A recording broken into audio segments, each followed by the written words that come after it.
¿Cómo ha podido suceder este desastre en Valencia?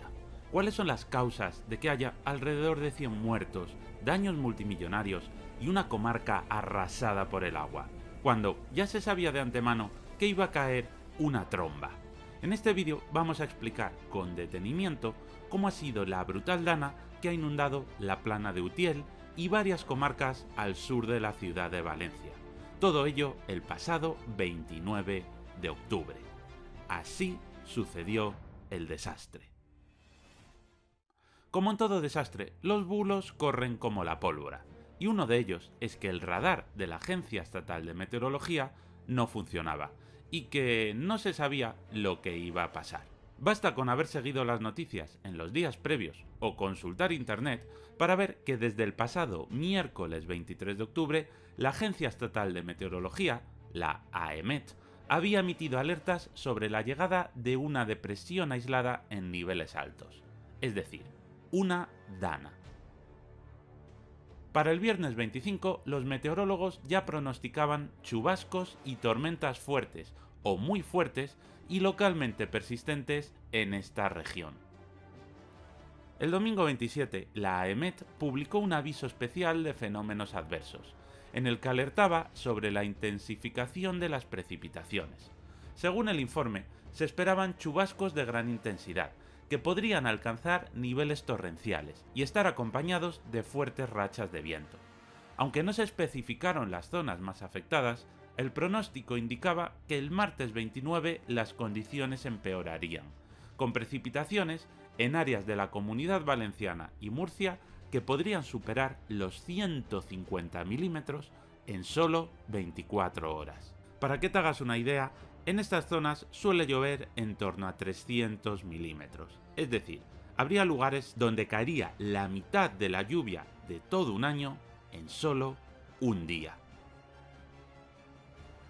El Govern de la Generalitat Valenciana advirtió a la población sobre lluvias intensas y recomendó tomar medidas preventivas ante posibles inundaciones. A las 8:53, la Confederación Hidrográfica del Júcar, el organismo encargado de monitorizar los ríos de la región, informaba de que durante la noche ya se habían registrado fuertes lluvias en algunos pueblos de la sierra. Llovió durante toda la mañana, sin parar, especialmente en la sierra cercana a la ciudad de Valencia y en toda la llanura donde está situada la urbe. La AEMET activó la alerta roja en el interior norte de Valencia, señalando un peligro extraordinario. Ante la emergencia, la Generalitat suspendió las clases en 10 municipios. A las 10 de la mañana, el Servicio de Emergencias de la Comunidad Valenciana insistía señalando zonas de alto riesgo, exactamente las mismas que se verían más afectadas. La situación empeoró cuando, a las 11:55, la Confederación Hidrográfica del Júcar informó del desbordamiento de los primeros barrancos. La crecida del río Albaida ya era importante, y se reportaban grandes acumulaciones en el área del río Magro, con el caudal proyectado en hasta 1000 metros cúbicos por segundo, cuando normalmente el río Magro va medio seco. A las 12 de la mañana, la AEMET amplió la alerta para el miércoles 30 de octubre, manteniendo el nivel en peligro extremo. A las 12:20, el Servicio de Emergencias envió un aviso a los pueblos del Barranco del Pollo. El Barranco del Pollo es una ligera depresión que es eso, un barranco, una rambla que todo el año va vacía, sin agua, pero es la depresión por donde corre el agua cuando llueve. Y el problema es que el Barranco del Pollo puede recoger agua de una cubeta bastante grande, para luego encajonarse entre los pueblos de Torrent, Picaña, Paiporta o Massanassa. A la 1 del mediodía, Carlos Mazón, el presidente de la Comunidad Valenciana, decía que, según la previsión, el temporal se desplazaba hacia la serranía de Cuenca, por lo que se esperaba que en torno a las 6 de la tarde disminuyese su intensidad en toda la Comunidad Valenciana. A la 1 de la tarde, la delegada del Gobierno en Valencia, Pilar Bernabé, hizo también una llamada a la calma, asegurando que todos los equipos estaban en alerta y trabajando de forma coordinada, y señaló que la alerta roja estaba programada para finalizar a las 6 de la tarde. Pero la Dana no se movió. Llovía y seguiría lloviendo con mucha intensidad. A esa misma hora ya había pueblos inundados, pero la cosa iría a más. El problema con estos avisos genéricos dados a la prensa o en redes sociales es que hay gente que no se entera. Cuando se trata de un riesgo extraordinario, se necesita que toda la población se entere. Para eso existe, desde hace pocos años, un servicio de alerta masivo por SMS, pero las autoridades valencianas decidieron no activarlo aún. Solo 2 horas después, la Generalitat activó el nivel 2 de alerta en las comarcas de Utiel, Requena. A esa hora estaba claro que llovía desde hacía demasiadas horas, que ya había pueblos inundados y que la tormenta no se iba. Además, las inundaciones en el altiplano de Requena, cuyos ríos vierten hacia la depresión de Valencia, indicaban que esa agua acabaría montañas abajo. Si alrededor de las 3 de la tarde se hubiera mandado el SMS a la población, muchas vidas se habrían salvado. Mucha gente habría podido volver a casa antes. Pero esto no sucedió. Pasaron las horas. Donde llovía más era entre los pueblos de Mira y Utiel, una cuenca hidrográfica que vierte hacia el río Turia, que es el río que pasa por Valencia. Allí incluso tuvo que ser suspendida la línea de tren de alta velocidad. El agua cruzaba las vías y erosionó el balasto bajo estas, haciendo imposible circular.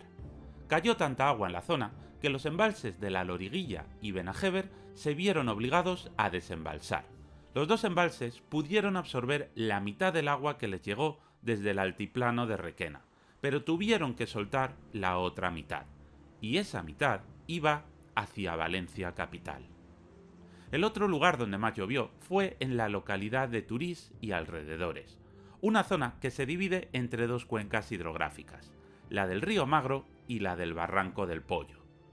La cubeta de captación de agua del Barranco del Pollo es bastante grande, y comenzó a captar miles de metros cúbicos de agua.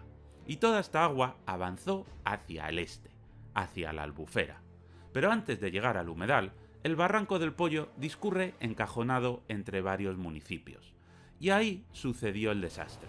El cauce, desbordado, ocupó todas las zonas aledañas, cruzando carreteras, autovías y calles, llevándose miles de coches por delante, entrando en los pisos bajos. Y ahí, en estos pueblos anegados, se han producido decenas de muertes. Pero las lluvias en torno a Turís también alimentaban el río Magro, un río que siempre baja con un caudal mínimo, pero que en situaciones como esta tiene una cuenca grande, en la que puede recoger mucho agua. Y al avanzar por una llanura muy plana, su pequeño cauce también se desbordó. A las 5 de la tarde, el desastre era evidente, y aún seguía lloviendo. La Confederación Hidrográfica del Júcar avisaba de la dramática situación del río Magro. A esa misma hora, Pilar Bernabé, la delegada del gobierno, informaba de que el gobierno de España había activado a la Unidad Militar de Emergencias a petición de la Generalitat para hacer frente a la situación provocada por la Dana en la zona de Utiel. Pero la alarma general por SMS siguió sin darse. Y es que a las 5 de la tarde comienza la hora punta de regreso a casa. Cientos de miles de personas comienzan a dejar su trabajo para volver con su familia. Miles no podían volver porque el agua ya rebasaba las carreteras. Y miles más, atrapados en atascos, fueron arrastrados por el agua. Las imágenes de los coches flotando, con las luces encendidas, son dantescas. Más al norte también llegaban impresionantes imágenes junto a la ciudad de Valencia. El río Turia, otro río que suele bajar medio muerto, se había convertido en una bestia.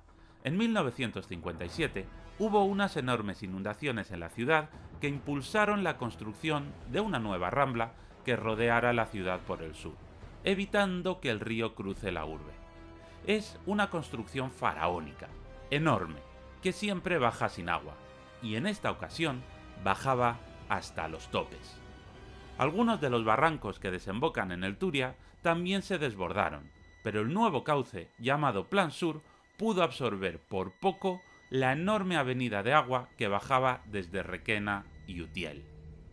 Hacia las 7 de la tarde se extendió el nivel de alerta a toda la provincia de Valencia. A esa hora las lluvias ya habían inundado varias calles, cientos de personas habían quedado atrapadas y el tráfico estaba colapsado en muchas carreteras, complicando aún más la situación de emergencia. A las 8 de la tarde, el gobierno valenciano finalmente dio la orden a Protección Civil para que enviara una alerta a los teléfonos móviles de la población en toda la provincia de Valencia, instando a evitar cualquier desplazamiento. La situación era ya crítica. Decenas de personas se encontraban atrapadas y las redes sociales y estaciones de radio registraban constantes llamadas de auxilio. El 112 recibió una avalancha de llamadas, mientras que las comunicaciones y el suministro eléctrico comenzaban a fallar en los pueblos inundados. Los servicios de emergencia ya no daban abasto. A las 9 de la noche se emitió otro mensaje SMS a las comarcas de la Ribera Alta, la Ribera Baja, la Hoya de Buñol y la Horta Sur, pidiendo a la población permanecer en casa y, si estaban en zonas cercanas a ríos o barrancos, buscar las alturas para evitar el agua. La noche fue muy larga, pero dejó de llover. El agua caída tardó horas en bajar desde las zonas altas, continuando la destrucción durante la noche. A las 7:10 de la mañana, otro mensaje reiteró la urgencia de evitar desplazamientos. El problema ya no eran tanto las nuevas lluvias, sino el caos que habían dejado atrás. Como había dejado de llover durante la noche, por la mañana los ríos y las ramblas ya bajaban mucho más bajos. El agua había vuelto a los cauces, pero ya a primera hora se hablaba de cerca de 60 muertos. El día fue muy largo. Había que despejar las calles para que llegara la ayuda y alimentos para la población. Había pueblos sin luz ni agua corriente, y los daños eran multimillonarios. A lo largo del día, la cifra de muertos subió a casi 100, y seguramente acaben siendo más, porque quedan muchos desaparecidos, especialmente gente a la que la inundación la pilló en el coche, trabajando. Ahora solo queda ayudar, reconstruir y depurar las responsabilidades correspondientes. Una dana no se puede evitar, pero que a pesar del altísimo riesgo anunciado todo siga como si nada, con toda la población desplazándose a trabajar, sí que se puede evitar. Y ahí tenemos que ver qué fue lo que falló. Pero si te estás preguntando qué es una dana y cómo se han juntado los factores para convertir estas lluvias en algo tan destructivo, tenemos otro vídeo explicando por qué sucedió todo. Te dejamos el enlace aquí. Si el vídeo te ha sido útil, no te olvides de dejar tu me gusta y de suscribirte. En este canal tenemos muchos vídeos de geografía, historia y geopolítica que te ayudarán a comprender mucho más nuestro planeta. Muchas gracias por vernos y hasta pronto.